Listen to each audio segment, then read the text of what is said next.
like me personally, I had my parents' health insurance, of course, until I was like 26, which was great. But then that dropped off.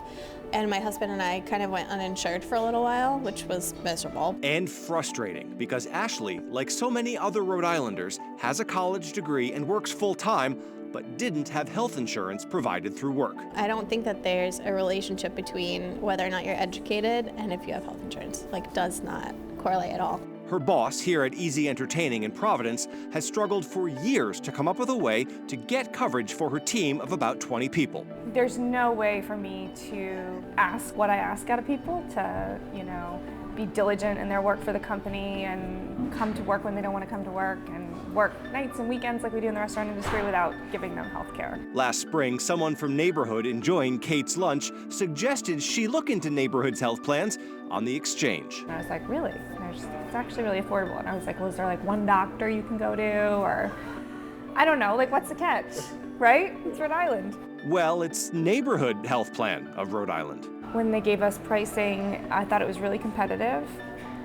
We're a local company, so supporting another local company, giving local health care seemed like a great progression for us. I know that when I'm working with a business, it's going to be thousands to tens of thousands of dollars less expensive than what they're currently paying for insurance. The next step is to make sure that the Rhode Island market that we have available to Rhode Island businesses in terms of like our provider network, that's going to work for them. So we always take it those extra steps.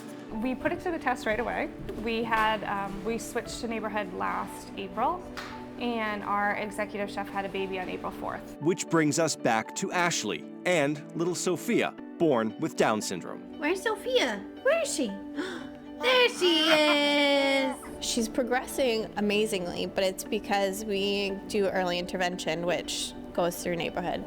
It's because we go to all of her specialists and keep up on things, and we're like on top of stuff when we're able to. We were really excited with how she felt.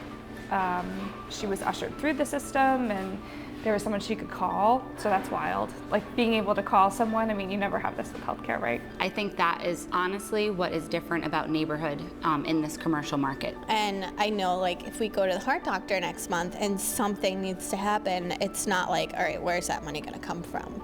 I know, like, we have health insurance, we pay for that every month, and that's where it's gonna come from. So it's kind of comforting in that sense. So to know that we could count on Neighborhood to be able to say, okay, today we're going to tackle finding a primary care physician for Sophia, or okay, now we need to look at gastrointestinal, and all of it was handled. And so it seems like with Neighborhood that you guys work a lot with making it affordable and making it possible for small businesses, which I think is awesome because a lot of the health insurance companies I don't think have done that. It's really attention to detail of what each member needs.